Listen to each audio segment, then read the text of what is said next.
मीठे बच्चे, गृहस्थ व्यवहार में रहते हुए ऐसा ट्रस्टी बनो जो किसी भी चीज में आसक्ति न रहे। हमारा कुछ भी नहीं, ऐसा बेगर बन जाओ। प्रश्न: तुम बच्चों के पुरुषार्थ की मंजिल कौन सी है? उत्तर: आप मरे मर गई दुनिया, यही है तुम्हारी मंजिल।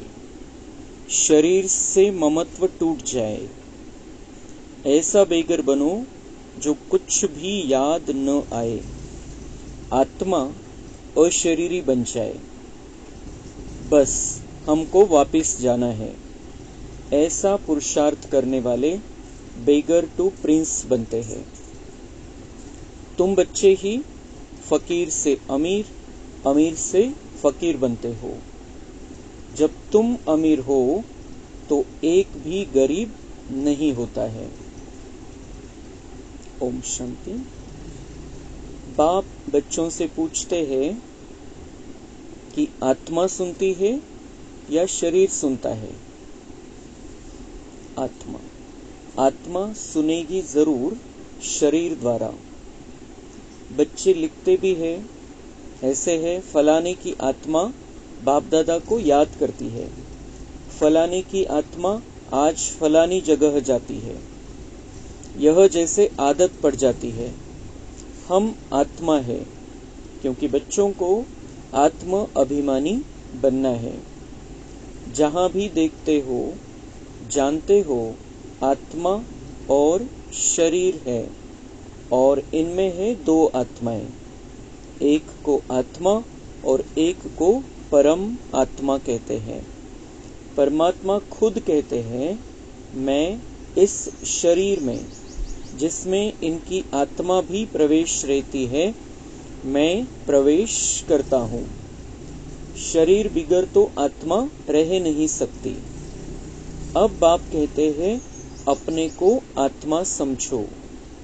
अपने को आत्मा समझेंगे तब बाप को याद करेंगे और पवित्र बन शांति धाम में जाएंगे, और फिर दैवी गुण भी जितना धारण कर और कराएंगे, स्वदर्शन चक्रधारी बनकर और बनाएंगे, उतना ऊंच पद पाएंगे। इसमें कोई मूंझते हो तो पूछ सकते हो। यह तो जरूर है, मैं आत्मा हूँ। बाप बच्चों को ही कहते हैं जो ब्राह्मण बने हैं, दूसरों को नहीं कहेंगे। बच्चे ही प्रिय लगते हैं। हर एक बाप को बच्चे प्रिय लगते हैं। दूसरे को भल बाहर से प्यार करेंगे, परंतु बुद्धि में है यह हमारे बच्चे नहीं है। मैं बच्चों से ही बात करता हूँ, क्योंकि बच्चों को ही पढ़ाना है। बाकी बाहर वालों को पढ़ाना तुम्हारा काम है। कोई तो झट समझ जाते हैं, कोई थोड़ा समझकर चले जाएंगे। फिर जब देखेंगे यहाँ तो बहुत वृद्धि हो रही है, तब आएंगे, देखे तो सही। तुम यही समझाएंगे कि बाप सभी आत्माओं व बच्चों को कहते हैं, मुझे याद करो। सभी आत्माओं को पावन बाप ही बनाते हैं। वह कहते हैं, मेरे सिवाय और कोई को याद न करो, मेरी अव्यभिचारी याद रखो, तो तुम्हारी आत्मा पावन बन जाएगी। पतित पावन मैं एक ही हूँ। मेरी याद से ही आत्मा पावन बनेगी। इसलिए कहते हैं, बच्चों माँ मेकम याद करो। बाप ही पतित राज्य से पावन राज्य बनाते हैं, लिबरेट करते हैं। कहाँ ले जाते हैं? शांति धाम और सुख धाम। मूल बात ही है पावन बनने की। तो परमपिता परमात्मा इस धरती पर आए हैं, उनका मूल कर्तव्य है, मुख्य कर्तव्य है, हम पतित आत्माओं को पावन बनाना, और पावन बनाकर हमें शांति धाम और सुख धाम लेकर जाना। तो उस कर्तव्य का पालन करने के लिए, अपनी ड्यूटी को निभाने के लिए परमात्मा इस पतित दुनिया में, पतित शरीर में आकर बैठता है और हमें ये सारी बातें समझाता है। लेकिन सबसे मुख्य बात है, अपने को आत्मा समझो। बाबा म्हणता है, मुझे याद करने के लिए तुम आत्म अभिमानी बनो। जर आपण आत्मिक स्थितीमध्ये नाहीये तर बाबांची आठवण येऊच शकत नाही, बाबांशी कनेक्शन जुडूच शकत नाही। म्हणून बाबा म्हणतात, मुख्य बात है आत्म अभिमानी बनो, स्वयं को आत्मा समझो। स्वयं को आत्मा समझेंगे तो परमात्मा को याद कर सकेंगे, परमात्मा याद आएगा। नहीं तो भले ही कितना बाबा बाबा करते रहे, लेकिन खुद को आत्मा नहीं समझ रहे हैं तो परमात्मा से कनेक्शन नहीं जुड़ता। ये बाबा हमें बार बार रिपीट करके पक्का कराता है की ही सगळ्यात महत्वाची गोष्ट आहे। माझी आठवण करण्यासाठी आणि माझ्याकडून काहीही प्राप्ती पाहिजे, तुम्हाला वर्षा घ्यायचा आहे, पुढची रेकॉर्डिंग करायची, जे काही करायचंय, सगळ्यात महत्वाचा मूळ आधार है कि खुद को आत्मा समझना। तो मुझे याद करने के लिए बाबा म्हणते खुद को आत्मा समझना है। खुद को आत्मा समझेंगे तो मुझे याद कर पाएंगे और याद से ही आत्मा पावन बनती है। सगळ्यात मुख्य गोष्ट है, आपल्याला आता पावन बनायचं। तो बाबा की याद से आत्मा पावन बनती है और पावन बनकर हमें घर वापस जाना है।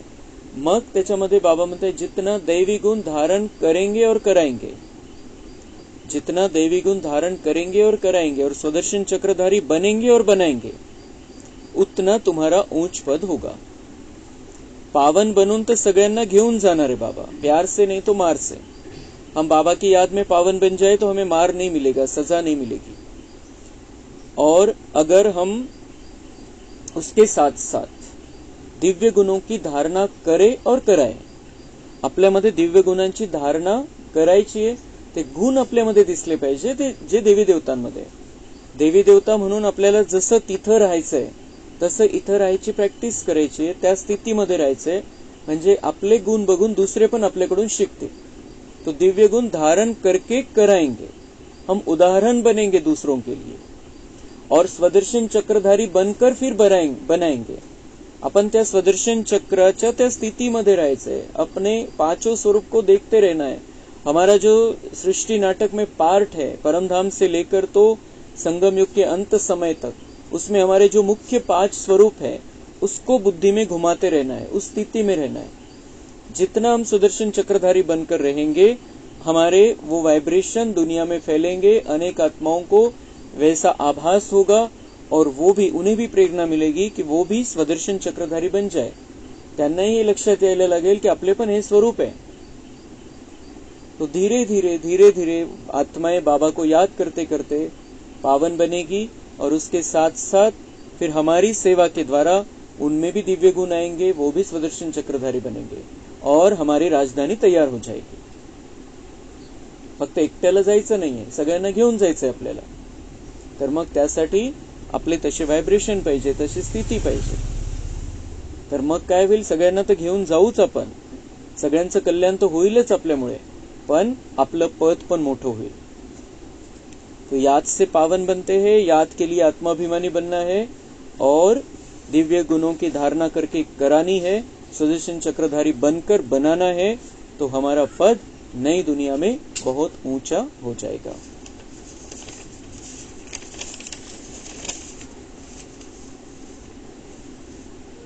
इसमें पूरा बेगर बनना होता है। मग एवढी सगळी प्राप्ती करायची, नव्या दुनियेमध्ये जायचंय, पावन बनायचंय, दिव्य गुणांची धारणा करायची, स्वदर्शन चक्रधारी स्थितीमध्ये राहायचंय।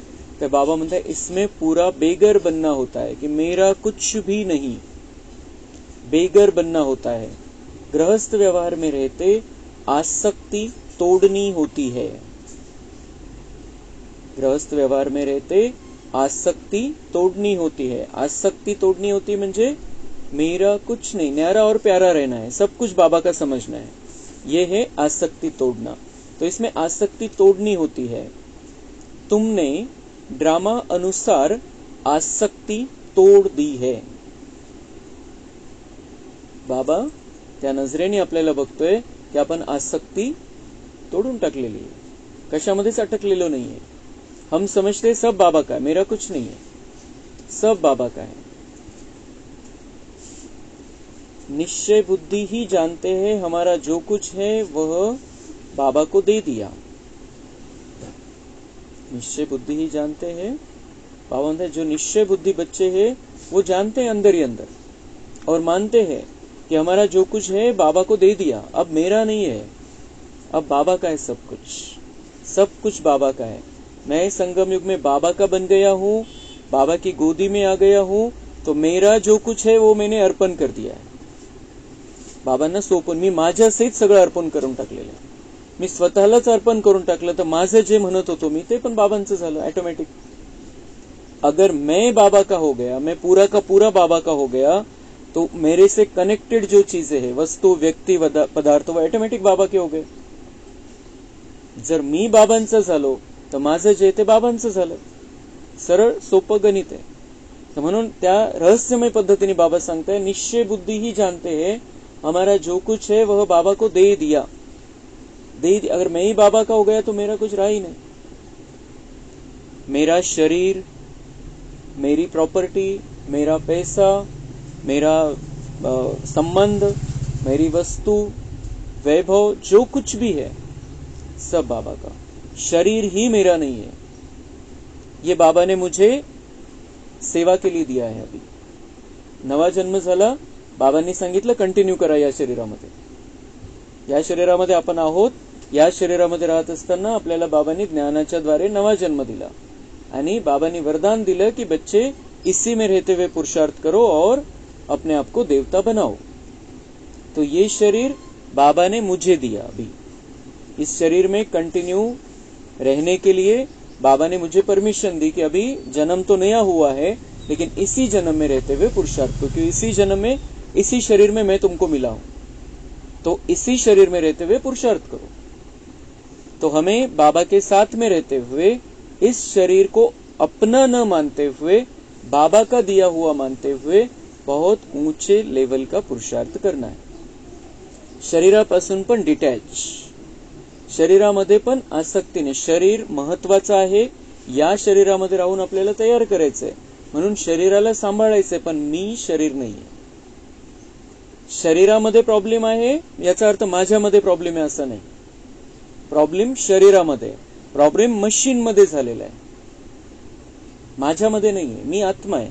मी आत्मा अतिशय सुंदर चमकता सितारा आहे. मी आत्मा परमात्म्याची संतान आहे. असं चित्र आपण बघत राहायचं. शरीराला स्वतःपासून वेगळं करायचंय. म्हणजे शरीराचे कर्मभोग, शरीराद्वारे जे आपण चुकतो करतोय त्या आत्म्यावरती प्रभाव टाकणार नाही आणि आत्मा फ्रेश राहील. हम अलग है, शरीर अलग है. मैं इस शरीर को चलाने वाली ऑपरेटर हूं. ये शरीर मशीन है और उसको चलाने वाली मैं ऑपरेटर हूं. इस शरीर को मुझे ऑपरेट करना है, चलाना है.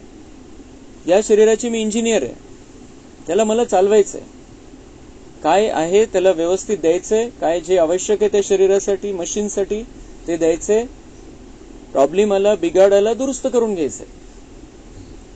मी अलग, शरीर अलग. जेव्हा मी असं समजतो की मला काहीतरी झालेलं आहे, मला काहीतरी प्रॉब्लेम आहे, तेव्हा मग आत्मा कमजोर होत जाते. म्हणून बाबा म्हणते ये आसक्ति को तोड़ना है. शरीर भी मेरा नहीं है, पूरा बेगर बन जाओ. और जो पूरा बेगर बन जाते हैं वही बेगर टू प्रिंस बनते हैं. तेच नव्या दुनियेमध्ये राजकुमार बनणार.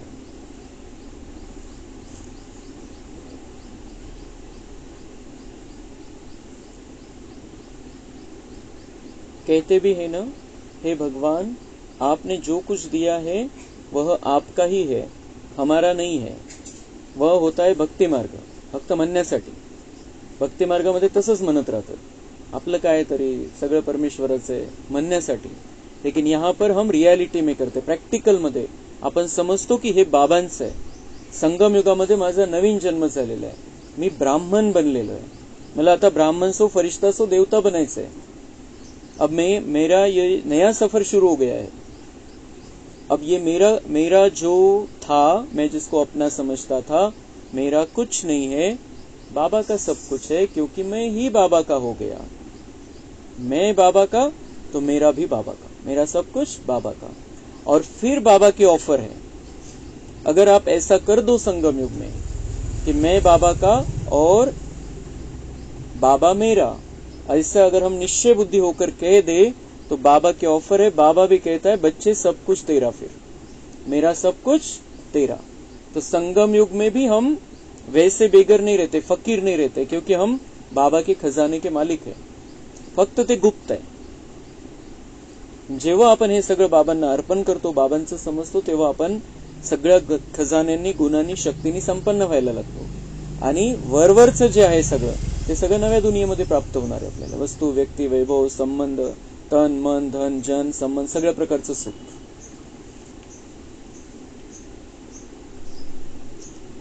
तो वह होता है भक्ति मार्ग.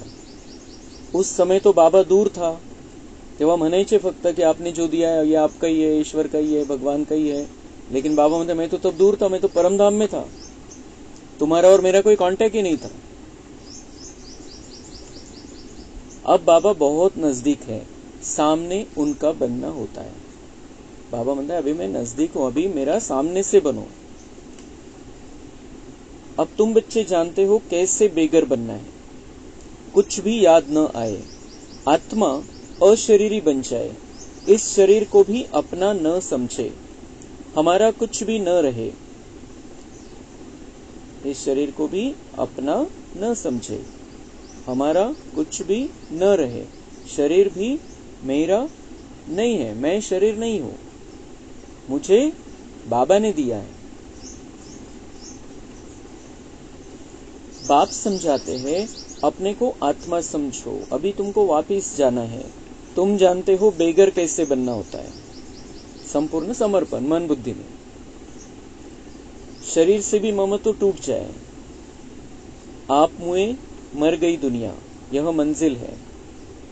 जसं कोणी शरीर सोडलं त्याच्यासाठी दुनिया संपली, काही असू द्या, वस्तू, व्यक्ती, वैभव. तर तसं बाबा म्हणताय की शरीरामध्ये राहत असताना तुम्ही असं समजा की माझं काहीच नाहीये, मैं आत्मा बन गई.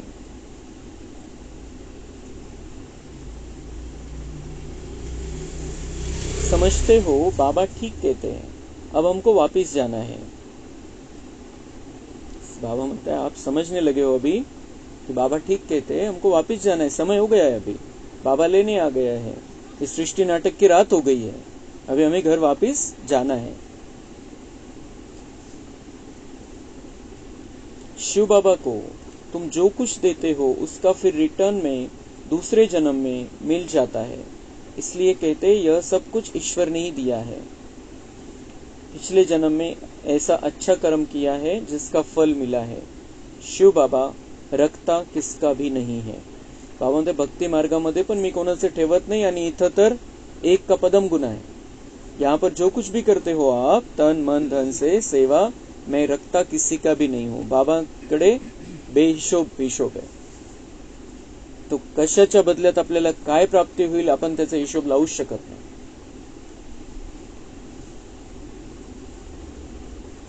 वहां तो तुम कुछ भी दान पुण्य नहीं करते हो, क्योंकि वहां तो सबके पास पैसे बहुत है.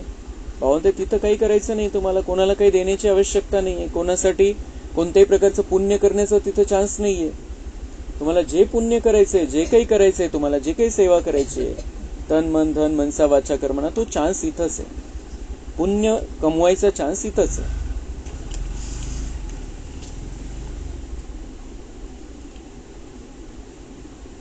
तो दान किसको करेंगे वहां, गरीब तो होते नहीं है. तुम ही फकीर से अमीर और अमीर से फकीर बनते हो. फकीर से अमीर, हम संगम युग में फकीर बन जाते, हम समझते मेरा कुछ नहीं, और फिर हम सतयुग में अमीर बन जाते, फिर हमारे जैसा किसी के पास कुछ नहीं, ऐसे हम बन जाते हैं, और फिर हम ही उतरते उतरते नीचे आ जाते हैं. कहते हैं ना, इनको तंदुरुस्ती बख्शो, कृपा करो, यह करो. शुरू में भी शिव बाबा से ही मांगते थे, फिर व्यभिचारी बन गए हैं तो सबके आगे जाते रहते. भक्ती मार्ग सुरू केला आपण, भक्ती मार्गामध्ये शिवबाबाच्या पुढे जाऊन मागायचो की ये करो वो करो, तबीयत चांगली करा, हे करा ते करा. शिव बाबा के सामने मांगते थे, लेकिन बाद में फिर सबके आगे जाने लग गए, हम व्यभिचारी बन गए. कहते हैं झोली भर दो, कितने पत्थर बुद्धि है. कहते भी है पत्थर बुद्धि से पारस बुद्धि बनाते हैं. तो तुम बच्चों को खुशी बहुत रहनी चाहिए.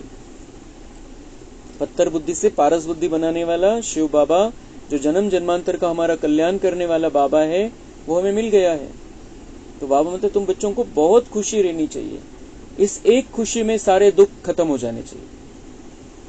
इतनी खुशी हमें इस बात की हो जाए कि भगवान मिला, जो स्वयं भगवान है, जिसको हम तलाश रहे थे, जिसकी हमने भक्ति स्टार्ट की थी, जिसको हम पुकार रहे थे, वो खुद मिला है। तो सारे गम, सारे दर्द, सारी तकलीफें इस एक खुशी में हमें डुबो देनी, गायब कर देनी, खत्म कर देनी, जला देनी।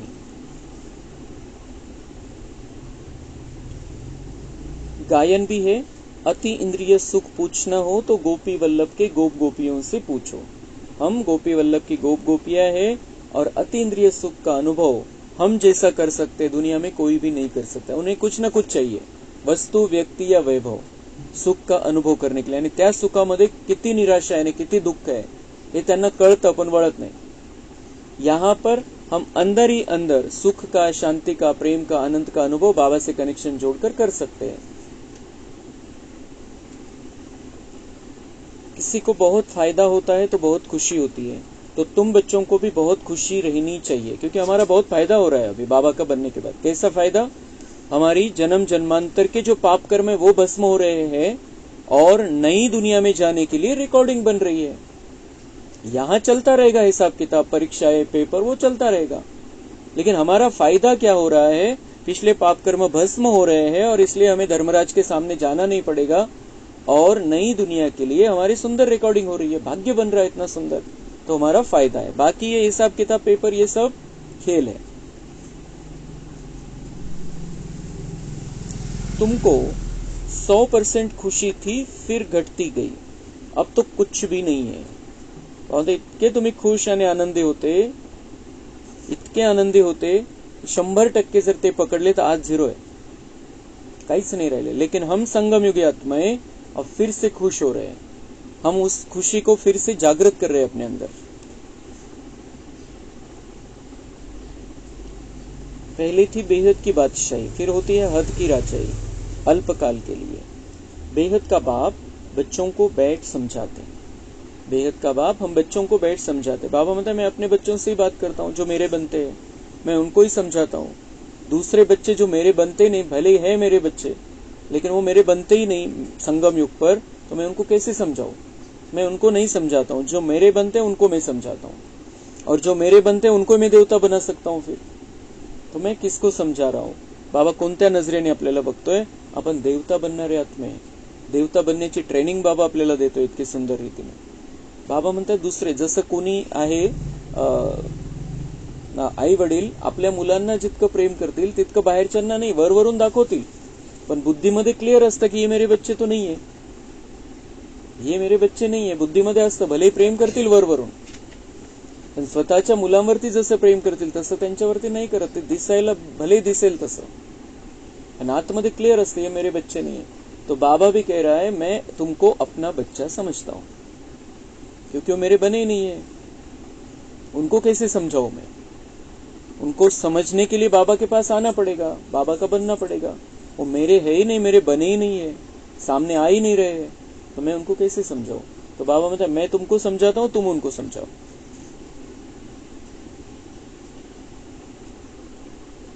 बाबा हमें समझाते हैं इस पुरुषोत्तम संगम युग की बहुत महिमा है, तुम्हारी भी बहुत महिमा है जो तुम पुरुषोत्तम बनते हो। बाबा म्हणतात या युगाची तर महिमा आहेच, पण तुमची पण महिमा आहे की तुम्ही पुरुषोत्तम बनता, तुम्ही उत्तम ते उत्तम पुरुष बनता। तुम ब्राह्मणों को ही भगवान आकर पढ़ाते हैं, वही ज्ञान का सागर है, इस सारे मनुष्य सृष्टि रूपी वृक्ष का बीज रूप है। सारे ड्रामा के आदि मध्य अंत का राज समझाते हैं। तुमसे पूछेंगे क्या तुमको पढ़ाते हैं, बोलो क्या यह भूल गए हो गीता में भगवान वाच है ना। बाबा म्हणतात ते दुनियावाले विचारतील तुम्हाला की तुम्हाला काय शिकवता, आणि तुम्हाला शिकवता परमेश्वर शिकवतो असं कसं म्हणता तुम्ही? तो बाबा म्हणतात उनको बताओ तुम गीता भगवत गीता को मानते हो? भगवत गीता में क्या है, शब्द क्या है? भगवान वाच, मतलब भगवान बोलता है, भगवान समझाता है। और क्या समझाया, क्या है भगवत गीता में? भगवान उवाच, मैं तुमको राजाओं का राजा बनाता हूं। मैं तुमको राजाओं का राजा बनाता हूं, भगवद्गीतेमध्ये पण आलेलं आहे. त्याचा अर्थ कोणी लावला नाही, कोणाला कळला नहीं, कोणाला समजला नहीं. इसका अर्थ तुम अभी समझते हो कि भगवान हमें पढ़ाकर राजाओं का राजा बनाता है. इतनी सुंदर पढ़ाई पढ़ाता है, इतना सुंदर ज्ञान देता है और हम राजाओं का राजा बन जाते हैं. इसलिए सबको चांस नहीं है. ये पढ़ाई ही राजा बनने की है. म्हणून तो सगळे नहीं येऊ शकत मुरलीला.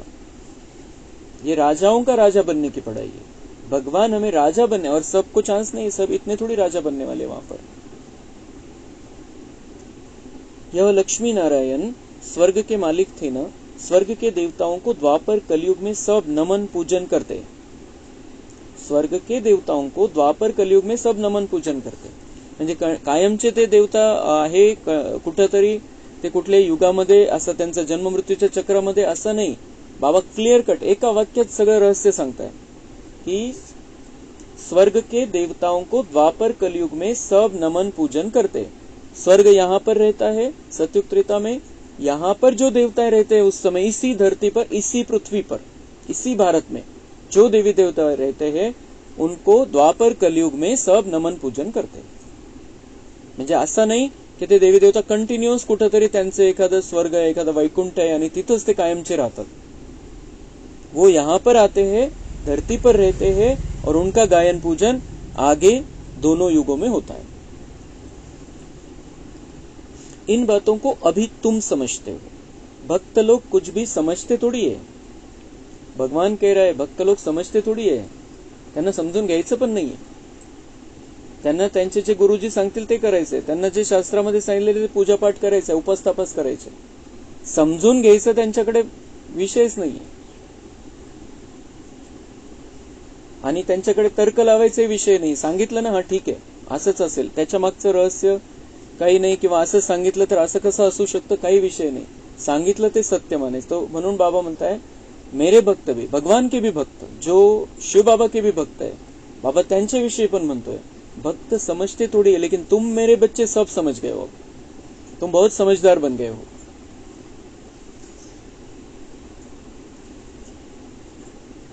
तो भक्त लोग कुछ भी समझते थोड़ी है, वह तो सिर्फ शास्त्रों की कहानियां पढ़ते सुनते रहते हैं. बाप कहते हैं तुम जो गीता आधा कल्प से पढ़ते सुनते आए हो उससे कुछ प्राप्ति हुई. पेट तो कुछ भी भरा नहीं. म्हणजे संतुष्टी मिळाली का, शांती मिळाली का, सुख मिळालं का? आपण तर खालीच उतरत आलो. दुनिया द्वापर पासून कलियुग मध्ये आली आणि कलियुगाचा महाभयानक संसार आपण बघतोय आता. अभी तुम्हारा पेट भर रहा है, म्हणजे संतुष्टि मिलती है ज्ञान से. तुम जानते हो यह पार्ट एक ही बार चलता है. भगवान का ये पार्ट एक ही बार संगम समय पर चलता है. खुद भगवान कहते मैं इस तन में प्रवेश करता हूं. बाप इनके द्वारा बोलते हैं तो जरूर प्रवेश करेंगे. ऊपर से डायरेक्शन देंगे कि आम्हाला. बाबा म्हणते मला जर बोलायचं आहे वरतून कसं बोलू मी, तो मैं इनके शरीर में प्रवेश करता हूं. बाप इनके द्वारा बोलते हैं तो जरूर प्रवेश करेंगे. ऊपर से डायरेक्शन देंगे क्या? कहते हैं मैं सम्मुख आता हूं, अभी तुम सुन रहे हो. यह ब्रह्मा भी कुछ नहीं जानते थे, अभी जानते जाते हैं. ब्रह्मालाही माहिती नव्हतं. बाबा म्हणताय वो भी समझता जा रहा है सभी बातों को, और उन्होंने समझ लिया, वो संपूर्ण बन गए 18 जनवरी 1969 को.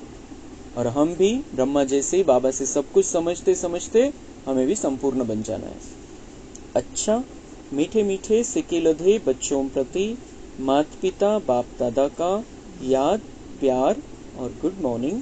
रूहानी बाप की रूहानी बच्चों को नमस्ते. हम रूहानी बच्चों की रूहानी बाप दादा को याद प्यार गुड मॉर्निंग नमस्ते. वहाँ बाबा वहाँ, शुक्रिया बाबा शुक्रिया. जेव्हा आपण याद प्यार देतो बाबांना, असं अनुभव करायचा आहे की बाबा समोर आलेला आहे. गुप्त रीतीने बाबा बघतोय आणि बाबांना समोरून मी धन्यवाद देतोय. बाबा मुझे सामने से याद प्यार दे रहा है, नमस्ते दे रहा है, गुड मॉर्निंग कर रहा है, और मैं भी बाबा को सामने से गुप्त रीति में उसको महसूस करते हुए कि वो आया है, उसे मैं याद प्यार दे रहा हूँ. इतनी सुंदर सुंदर बातें वो हमें सुनाता है, इतनी ताकत भरता है हमारे में, तो उसके बिना तो हो नहीं सकता है. तो वो आता है गुप्त रीति से, हमें उसको महसूस करते हुए उसको धन्यवाद देना है दिल से. धारणा के लिए मुख्य सार है, अति इंद्रिय सुख का अनुभव करने के लिए स्मृति रहे कि यही पुरुषोत्तम संगम युग है, जबकि हमें भगवान पढ़ाते हैं जिससे हम राजाओं का राजा बनेंगे। अभी ही हमें ड्रामा के आदि मध्य अंत का ज्ञान है। अब वापस घर जाना है, इसलिए इस शरीर से भी पूरा बेघर बनना है। इसे भूल अपने को अशरीरी आत्मा समझना है। आणि आज दिवसभर ही प्रैक्टिस अपन करू। मूल बात है, मूल प्रैक्टिस है, पहला पाठ है, अंतिम पाठ है, अपने आप को आत्मा देखना, समझना, उन किरणों में रहना, उन किरणों को पूरे शरीर में फैलाना, सारे वातावरण में फैलाते रहना। सुख, शांति, प्रेम, आनंद, ज्ञान, पवित्रता और शक्ति, इन 7 गुणों से बनी हुई आत्मा, चलते फिरते हमें इन गुणों को अपने में भी लेना है और दुनिया में भी फैलाना है। और किसी को भी देखे हमें उसे आत्मा देखना है, उसमें भी हमें अपनी किरणें भरनी है, तो उसकी भी वैसे वाइब्रेशन हमको मिलेंगे, दुआएं मिलेंगी। वरदान, सदा संतुष्ट रहो, अपनी दृष्टि, वृत्ति, कृति द्वारा संतुष्टता की अनुभूति कराने वाले संतुष्ट मनी भव। ब्राह्मण कुल में विशेष आत्माएं वो है जो सदा संतुष्टता की विशेषता द्वारा स्वयं भी संतुष्ट रहती है और अपनी दृष्टि, वृत्ति और कृति द्वारा औरों को भी संतुष्टता की अनुभूति कराती है।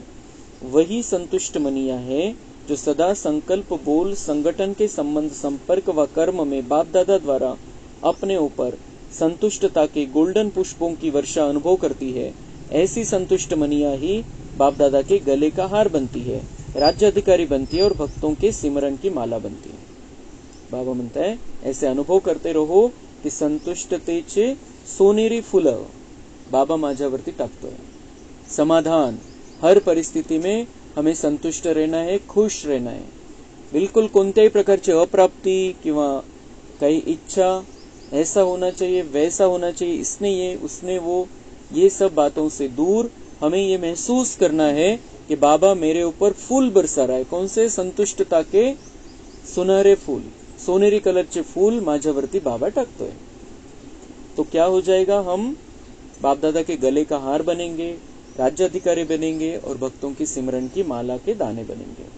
स्लोगन है, निगेटिव और वेस्ट को समाप्त कर मेहनत मुक्त बनो। नकारात्मक आणि व्यर्थ समाप्त करून टाकायचे तो मेहनत मुक्त बन जाएंगे। जब बाबा से हमारा मन जुड़ जाता है, सारी मेहनत समाप्त। और बाबा से अपना मन जुड़ने के लिए बाबा ने कहा, बच्चे आत्माभिमानी बनो। और उसके साथ बाबा ने दिव्य गुण याद दिलाया, संतुष्टता। आत्मिक स्थिति में रहना है, संतुष्ट स्थिति में रहना है, तो मेहनत समाप्त हो जाएगी, निगेटिव और व्यर्थ समाप्त हो जाएगा और बाबा से हमारा सुंदर कनेक्शन जुड़ जाएगा। मन बाबा में जुड़ा रहेगा तो हमें किसी भी प्रकार की मेहनत महसूस नहीं होगी, त्रास नहीं जाणवणार कशाचाही, कशामुळे परेशान होणार नहीं अपन। तो भगवान से मन जोड़ना है और उसके लिए हमें नकारात्मक बातों को और व्यर्थ बातों को अपने जीवन से निकालकर बाहर फेंक देना है। सदा सकारात्मक चिंतन करना है, सदा बाबा के साथ में रहना है और खुशी का अनुभव करते रहना है। अच्छा, ओम शांति।